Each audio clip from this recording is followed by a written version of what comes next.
After years of silence with no news of this game ever getting past the development stages, we finally got the full announcement at the Summer Game Fest that we are getting the last Ronin video game. The video game adaptation of the critically acclaimed and very much beloved Teenage Mutant Ninja Turtles comic book series. And I'm not going to lie, for the longest time, I forgot that this game was even in development, because after the announcement that I think about 2 years ago that Paramount had canceled the live-action Last Ronin movie that many fans were excited to see and generally would have made them a good amount of money and good faith for not just the Ninja Turtles franchise, but also for just the fact that Paramount at this point just feels like it's allergic to money and doesn't care for any of its own intellectual properties at all and is just barreling its way towards bankruptcy. And now they basically are on their way to acquiring Warner Brothers and a whole bunch of properties, and I'm like, that's a video for another time. Anyway, we're here to talk about The Last Ronin, because while the movie was canceled a few years ago, news of the game had basically gone radio silent. We had no idea what was going on with this video game. But now, a 50-second teaser and announcement for this game was given to us at Summer Game Fest, and we got news of who is now developing the game. It is Platinum Games Inc., who has made the Bayonetta games, Nier Automata, and Ninja Gaiden 4, and funny thing enough, they also made a previous Ninja Turtles video game called Mutants in Manhattan that came out a good while ago. I think like about 5 or 6 years ago at this point. And I actually played that game. It was a lot of fun. You got to play as all 4 turtles. You could alternate with their own individual fighting styles that helped in specific situations, and had a very nice grungy comic book aesthetic, and it ran very well. I enjoyed it. It was a lot of fun. But now we're getting a Last Ronin game.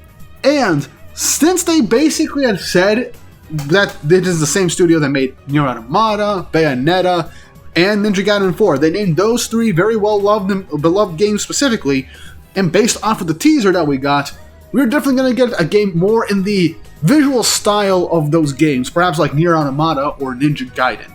And if you haven't seen any gameplay from those, just genuinely, those games look fantastic in terms of the visual department. So I expect nothing less for this game to look absolutely amazing. Now, before I get into what I think this game is going to entail and how it could expand the comic book story, let me just give you a brief idea of what The Last Ronin is if you're a Ninja Turtles fan or have no idea what Ninja Turtles basically have done over the last couple of years and you've never heard of The Last Ronin, and you hear people talk about it and you're genuinely curious as to what exactly this is about.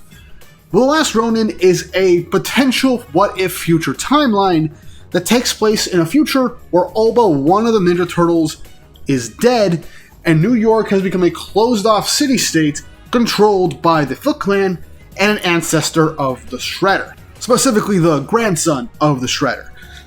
And after the multiple years of this last turtle being by himself and mastering the previous weapons of his deceased brothers and father, Master Splinter, he returns to New York well over a decade or two later to a dystopian cyberpunk-esque New York, polluted river around it, in order to get revenge for his family. The object of his hatred and vengeance and leader of the Foot Clan is Oroku Hiroto, the grandson of the Shredder.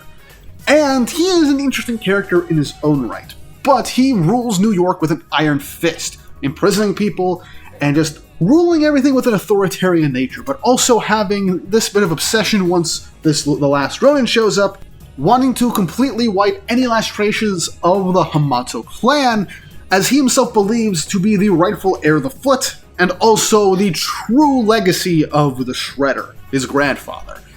He is insane. He does a lot of insane shit in this comic book, by the way. But despite that, The Last Ronin is a dark, gritty adventure where we have to follow the very last turtle, going through New York, taking on foot soldiers, encountering the resistance against Hiroto in order to finally take out the last remnant of the Foot Clan and get true vengeance for his family and end decades, if not a century plus, of this clan feud. But who is The Last Ronin? I'm not going to tell you that. That's an entirely different video for once I actually reread and go over the actual comic book for The Last Ronin and its subsequent spin-offs down in the road before the game comes out. because the reveal of who the last Ronin is genuinely surprising, but also makes sense to those who have the general knowledge of the last couple of either animated properties for the Ninja Turtles or the IDW comics or original comic books for the Ninja Turtles. Because it hits even harder when you know who exactly the last turtle is. Now, in terms of what I expect this game to be like, I do generally expect the opening of this game to be like the opening issue of the comic. You're the last Ronin, you're sneaking into New York, and you have to fight your way through a bunch of footbots and foot soldiers to try and make your way up to Hiroto at the tower. But you're thrown out, and you seemingly are incredibly injured and on the verge of death. And you end it in a way similar to the first issue. And then we expand outwards. We meet previous characters that the Ninja Turtles knew. We meet the resistance group that is in New York City wanting to fight back against Hiroto. And I do kind of expect a somewhat traversal aspect similar to like the Arkham games from Batman or the Insomniac Spider-Man games where you're going across New York ninja style and completing side missions, breaking people out of specific prisons from the foot, and helping to build up the resistance forces. Maybe you do some side missions to take on older enemies of the Turtles that are in league with Hiroto now, other Foot Clan members, and perhaps other mutants that you haven't seen. In the comic, we know Baxter Stockman is a vital character to a degree in this game, but I also expect us to play through multiple flashback sequences, because throughout the entirety of The Last Ronin, between progressing the main plot, we get two different types of flashback sequences. The first ones are stories of the last Ronin and his journey to not only a way to find some sort of sense of peace, but his inevitable turn towards vengeance, mastering all of the weapons of his brothers, and starting his journey to return to New York to get vengeance on the Foot and reclaim his clan's honor. So we could have those types of things, and even adapt a bit of the Lost Years comic, which is a spin-off from The Last Ronin, detailing The Last Ronin's, lost years before he returns to New York City in greater detail. And another thing we could end up adapting would be the flashback sequences of each death of each subsequent turtle, going back in time to when the events of The Last Ronin were set in place, seeing each turtle meet their subsequent end, either by their own hand or by the hands of the Foot, depending on the situation. And you'll play as these different turtles as protagonists throughout, and then we'll lead into what happens to the last turtle, the last Ronin. Which would actually lead into a pretty interesting thing with the gameplay aspect, because the last Ronin has mastered all the weapons of all the turtles, so you could have different types of fighting stances and playstyles. Like you could have the size that fight more like Raph, or you can fight with the katanas like Leo, the bow staff with Donatello, the nunchucks with Michelangelo, or maybe there's like a combo thing that you can just swap between them during combat when you're fighting big boss fights or different enemies. And thus playing those flashback sequences will give you a better sense of how to play with these specific fighting styles of each specific turtle, and then when you play as the last Ronin, you can swap between these different fighting styles to see what fits the situation better. I think that would be really, really cool. Now, obviously, this is a Ninja Turtles game, so we're definitely going to have a lot of stealth sequences, most likely, especially if we do, like, prison break sequences, where we're breaking up people to help build up the resistance before the final confrontation with Hiroto.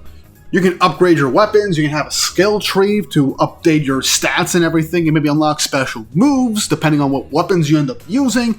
There is a very big variety for what you can do for a Ninja Turtles video game like this, with developers that are experienced with a variety of different games, and especially the Ninja Gaiden games, because there's a lot that goes into each of these Ninja Gaiden games with the combat systems and how they're portrayed. But either way, the gameplay for this stuff is definitely going to look really great. I know some people are probably going to expect, hey, why don't you break down the teaser? There's not really much to break down for the teaser. Most you see is just some crows, specific weapons of some of the turtles, perhaps foreshadowing the deaths of each one of them, Casey Jones's mask, the moon being crimson red as we get the title sequence, and a revamped epic iteration of the classic Ninja Turtles theme. So there wasn't too much to really dissect for this teaser at the moment. We'll have to wait for a full-blown trailer before we actually dive right into that and see how the game will end up going. But this is generally what I think the game could potentially do. It will adapt the story of The Last Ronin, have specific levels that will expand more on the story, We'll play as each of the individual 4 turtles, depending on the flashback sequences. We'll play as the last Ronin during his flashbacks on how his journey went to coming back here, and we'll progress through the main story. It could depend on what things make these sequences play out, but it could also add into the further developing the fighting style and gameplay of the last Ronin with the flashback sequences as well. And something I would really like for them to do, this could be like a DLC. They could either for a DLC do a adaptation of the Re-Evolution comic that is a literal sequel to The Last Ronin. It is very divisive. I haven't read it yet, so I can't give my opinion on it for sure. Or they could just do like adaptations of classic Ninja Turtle stories from the comics, like the IDW runs, or perhaps the animated series, and just alter them slightly for the Last Ronin timeline. Expand more on this ultimate version of the Ninja Turtles universe, because it is implied this was a potential future that the IDW comic series could have gone down, but there is definitely some stuff we can think that could be inconsistencies, and it is 100% its own timeline, its own potential future. But that's all my yapping for today. Let me know your thoughts in the comments below, what you think of this announcement and what the Last Ronin game could potentially be in terms of how it adapts the comic, expands the story, and how the gameplay and traversal could be like for this game in the when it eventually comes out. Hopefully it comes out in 2027. This game announcement literally got me excited to reread The Last Ronin and the subsequent spin-offs and make videos on them in the future. So if you like comic book content, again, please like and subscribe to this channel, as I will definitely be doing some more Ninja Turtles content going forward, especially once we get more Last Ronin news. And here's praying that with the hype of this game, maybe Paramount will actually listen to people and fans, and maybe bring a good creative team to bring us a Last Ronin movie, and perhaps a TV show adapting like the IDW run of comics, because I definitely really love the IDW run of comics. But that's done. Hope you guys enjoyed the video, and I hope you all have an awesome day.